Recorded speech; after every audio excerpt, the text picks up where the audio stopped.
Welcome back, brothers and sisters. I am Braden. The guy right next to me, his name is Tim, and this is The Second Legacy. And thank you for stopping by the place where we take all the things that are going on in the 2A world, we break it down to a nice little ball, we throw it in, and we digest all of it out for what it means for our freedom. And that's what we're all about. And we have got content. Oh, do we have some content today, Tim? We've got a new executive order kind of situation with the White House. Yeah, we've got Lucy McBath talking in Congress. Then we got a goofy gun grabbers. Oh, this G3 is going to be a good one. You guys are in for a treat. So if you like this stuff, please make sure you hit that like button, subscribe to the channel, and turn the notification bell on. And with that, Tim, how are you doing, my man? Doing good. You know, that's good. I do know. How are you, Braden? You know what? Thanks for asking, Tim. I feel like it's a one-sided relationship a lot, and I'm glad you asked. It shows you care. I'm doing great. YouTube's being surprisingly gentle this week, but that's not why we're here. So now that we know we're both good, we're going to digest some freedom. Are you ready to digest some freedom? Oh yes. That's good. That's good. Because speaking of freedom for safety and to be, as Kamala Harris would say. Hold on. We didn't check on Dr. Button Pusher. How are you, Doctor? Execute Order 66. Star Wars. Okay, a little nefarious, but I dig it. It's right in keeping of the tone. Look at this, Tim. Look at this. This is number one. White House announces new state-based gun initiative. Well, that sounds nice. Who's doing it? Vice President Kamala Harris will host nearly 100 state legislators to offer up the model legislation. Really? The model legislation. What could go wrong, Tim? Well, we got this assault weapons ban we've been working on for the last 100 years, and maybe we could do this. And then, then we had this thing called Ethan's Law. Disregard that Heller said this is unconstitutional. We can still do this, and you can do this at the state. We can jam up the car. It's like, really? Yeah. Could you imagine that cackle box in a room?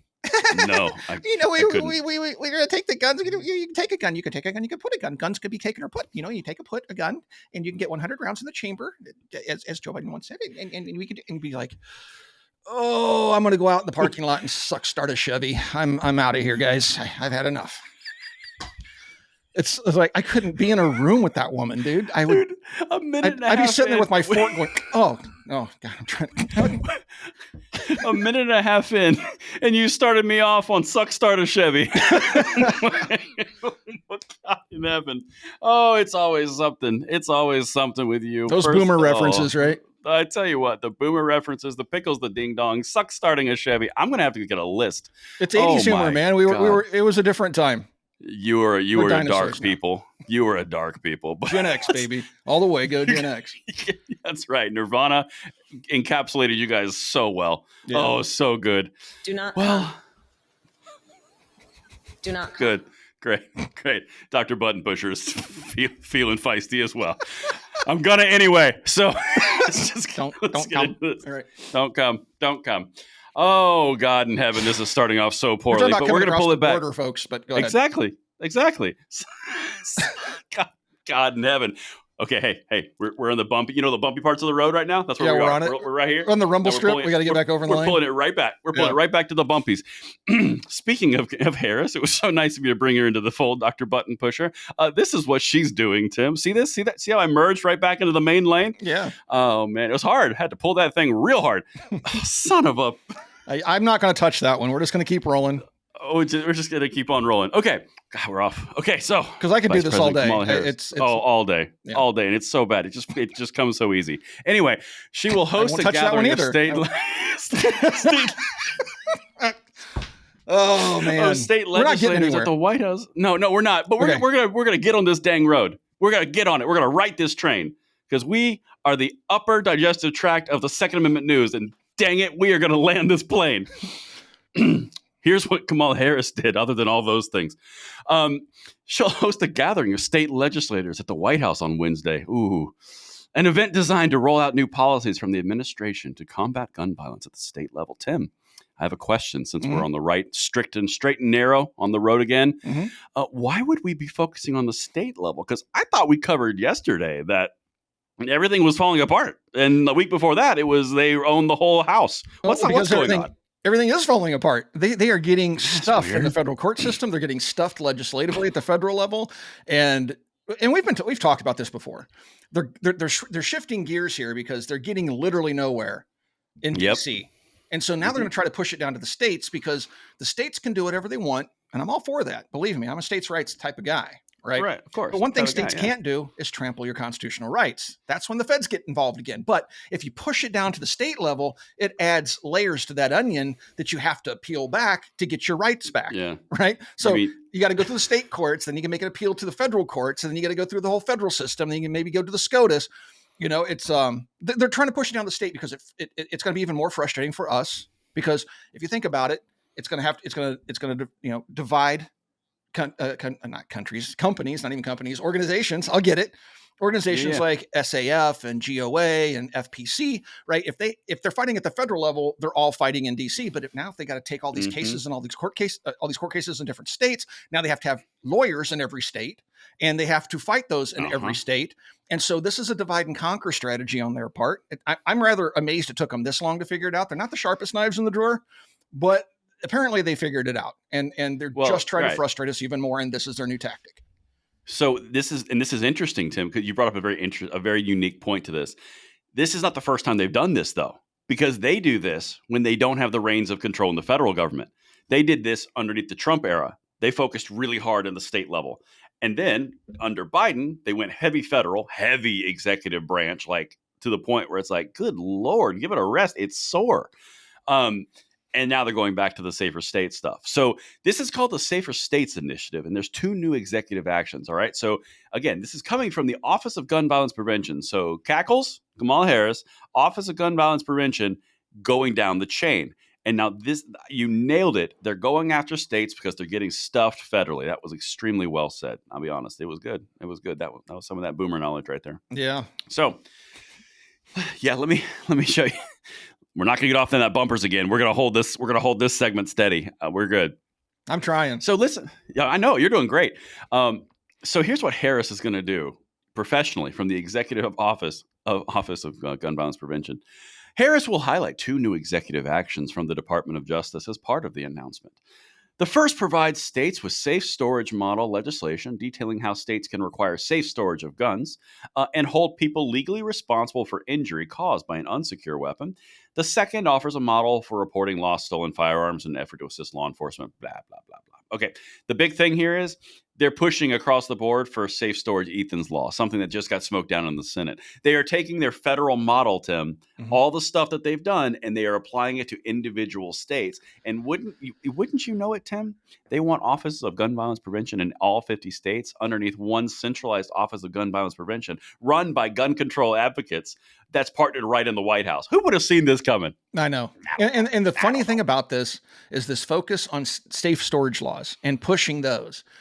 Because literally this was addressed in a previous Supreme Court decision, Heller, maybe you've heard of it.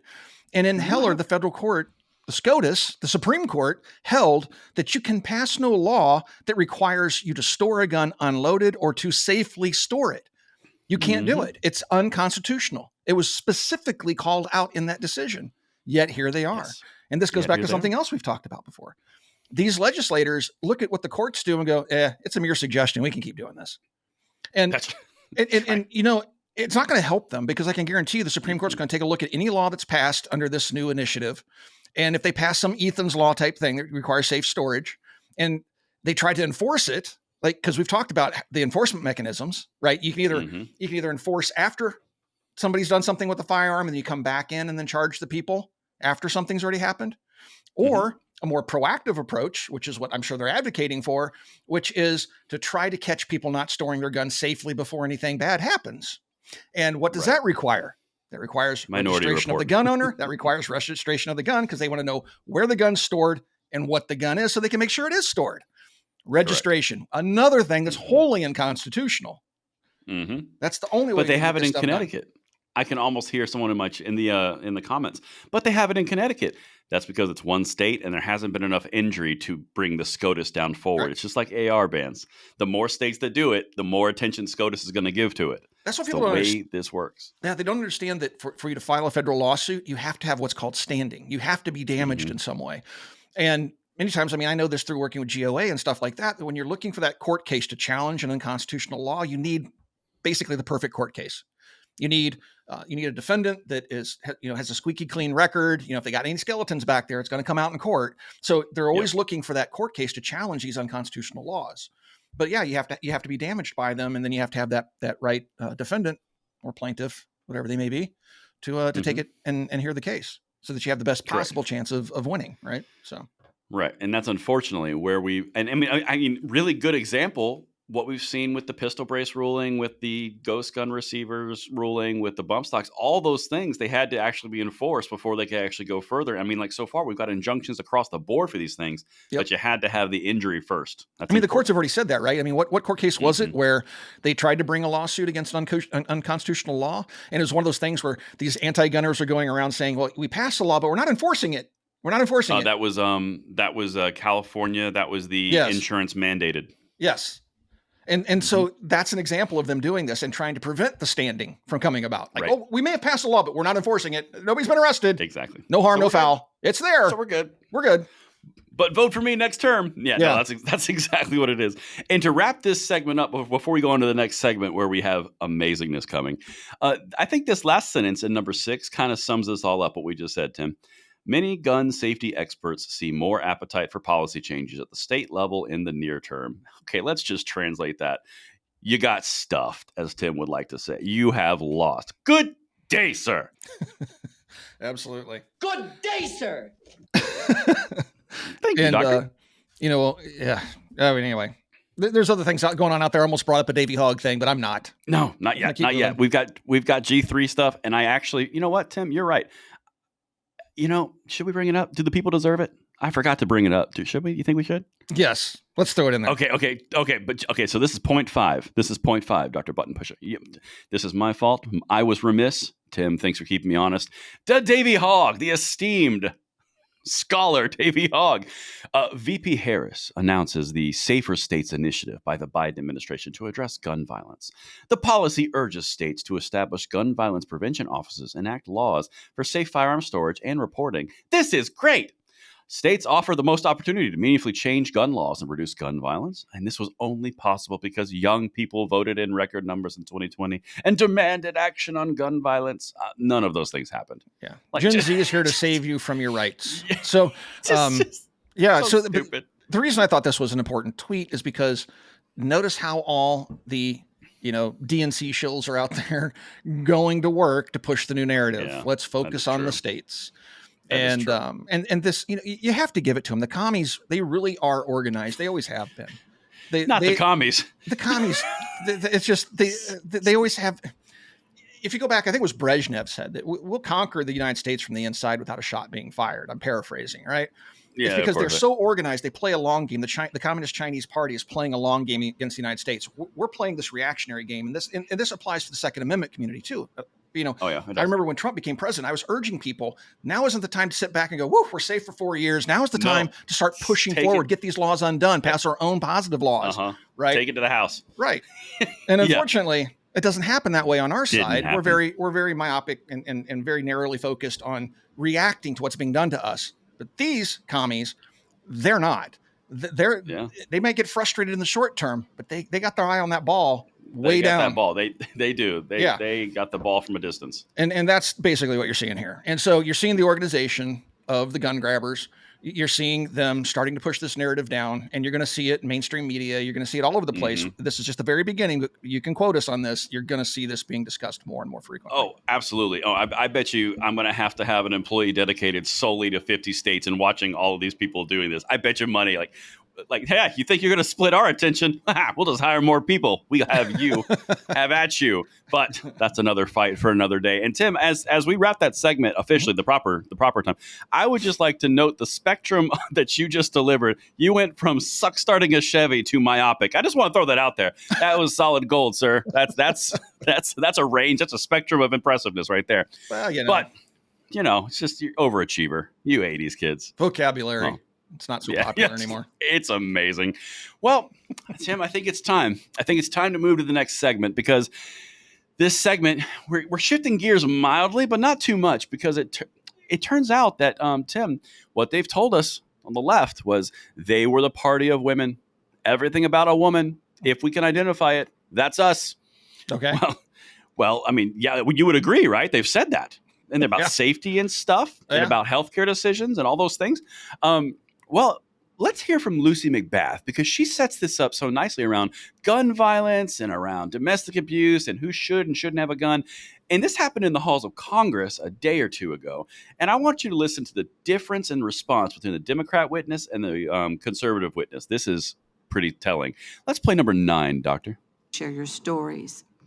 But I do want to say that abusers should not have access to firearms, plain and simple.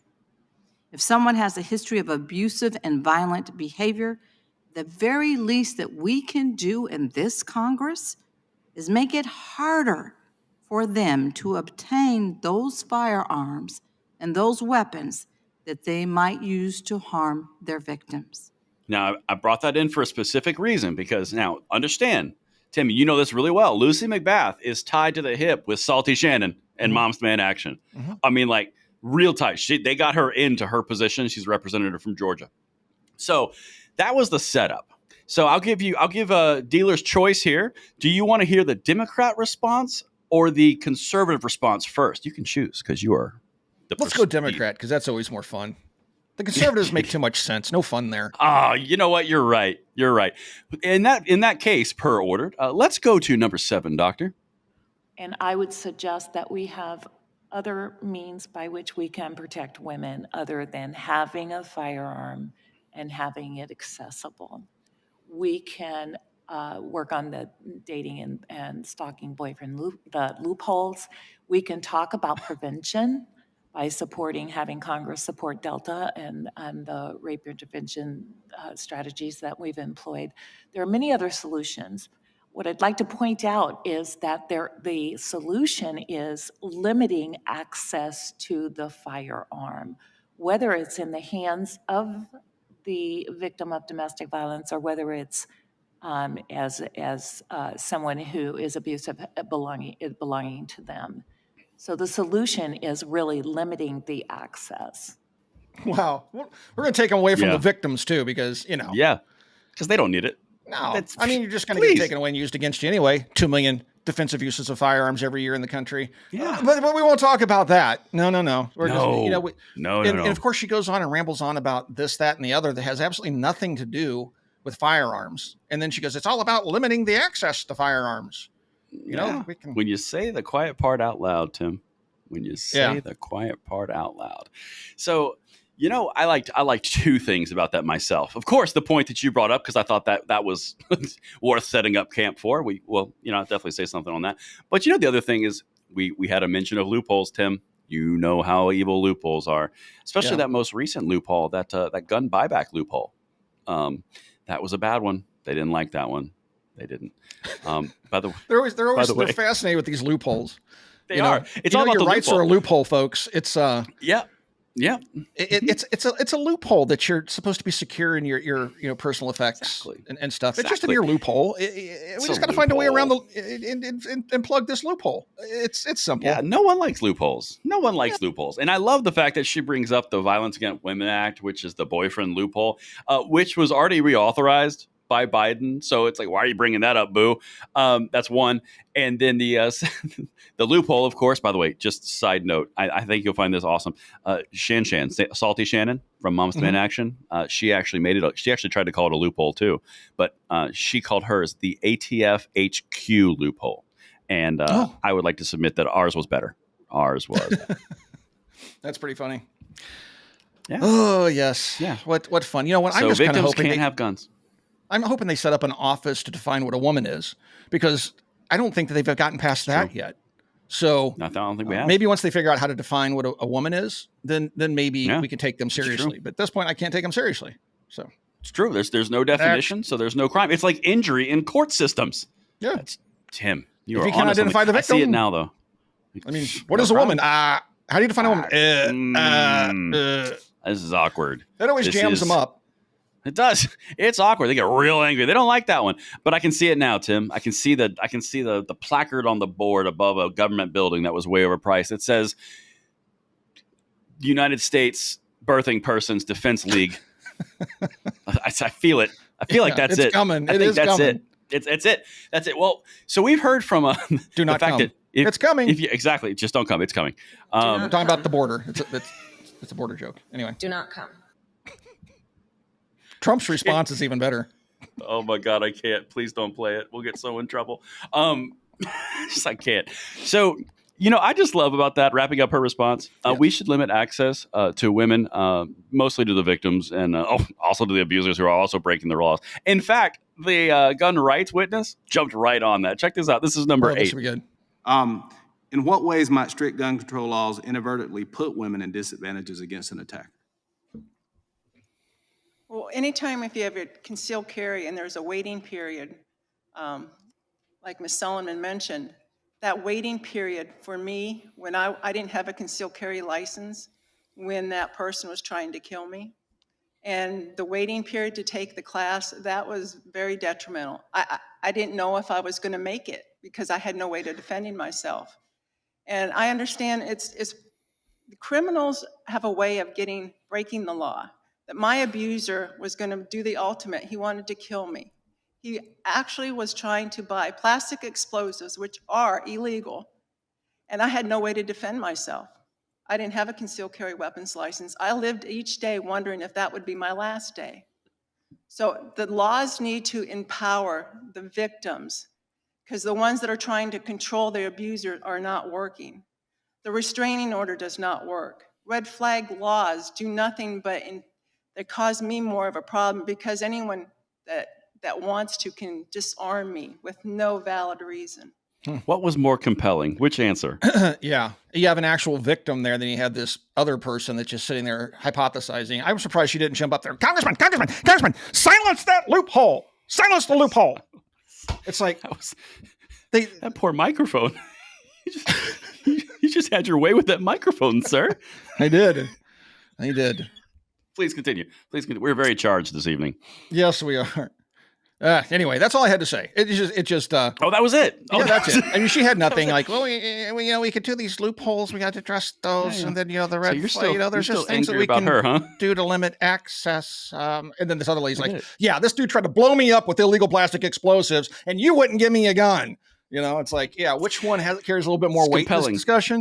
It's compelling. Yeah. So like the things that I really liked, I love how she went in against, she made a succinct statement, and the entire thing from start to finish was, well, you're preventing me from getting a gun. My waiting periods are preventing me from getting a gun. I need to defend myself. Therefore, the laws that you've implied are affecting me negatively, but the people who you're trying to affect, ignore them completely. Oh, by the way, red flag laws are dumb because anyone can take my guns for nothing. And you're dumb.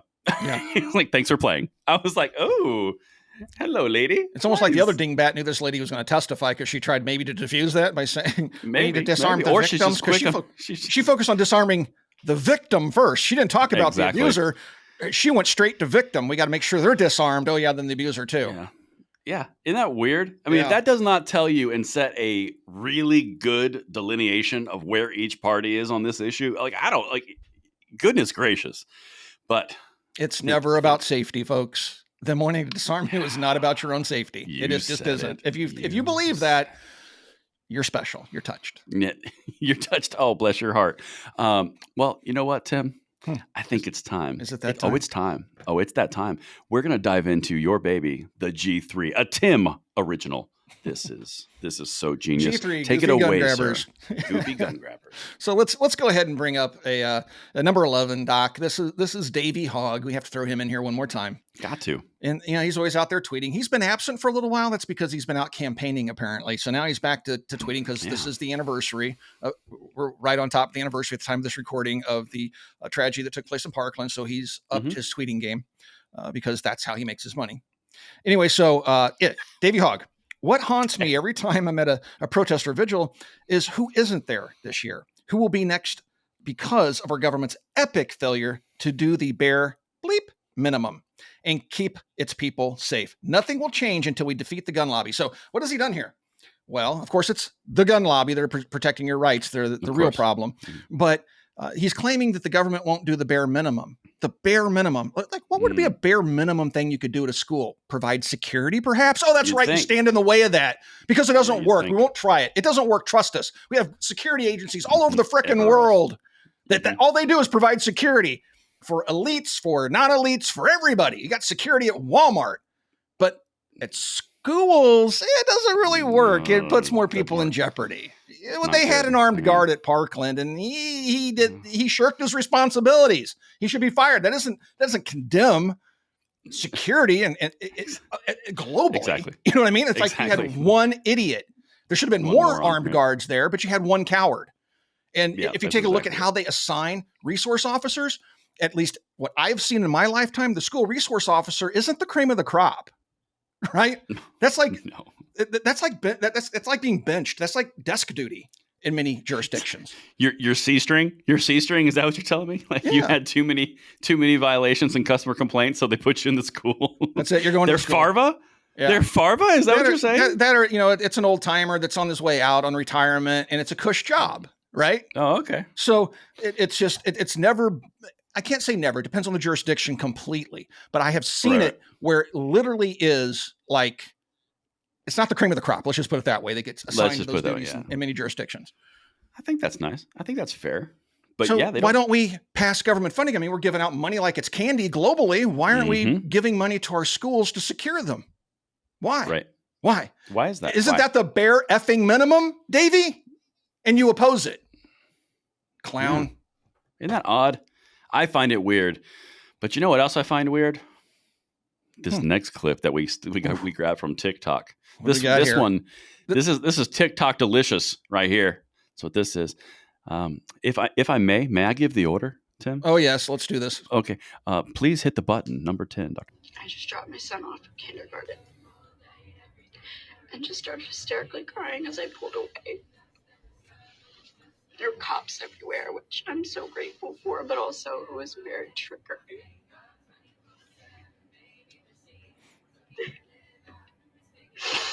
And I will never understand, ever, how people do not put the lives of children before their own desire to have an assault rifle. No, never. You are the worst kind of people. Dude. Your desire to have an assault rifle, they're not for sale. You're the worst kind of people because 99.9999999% of the people that have them don't do anything illegal with them, but they're the worst people on the planet. Right. Sweetheart, these are the people that fight your stinking wars for you. You ungrateful little twit. I'm triggered. There was a police officer. It's not the police officer. It's just you and your adult weapon. It's like, oh my God, what's happening?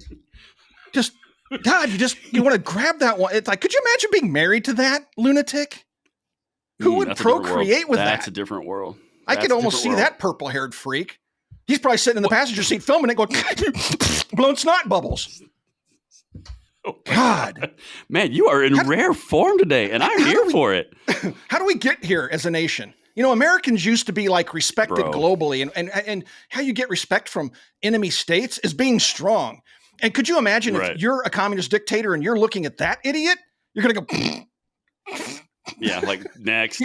Yeah, no, I mean, like, sorry. Anyway, go ahead. Please continue. I've had my rant. I'm about to bust a vein in my head. God, that woman's annoying. You were. So the thing that really got me about this is just think about this before we even get into her context here.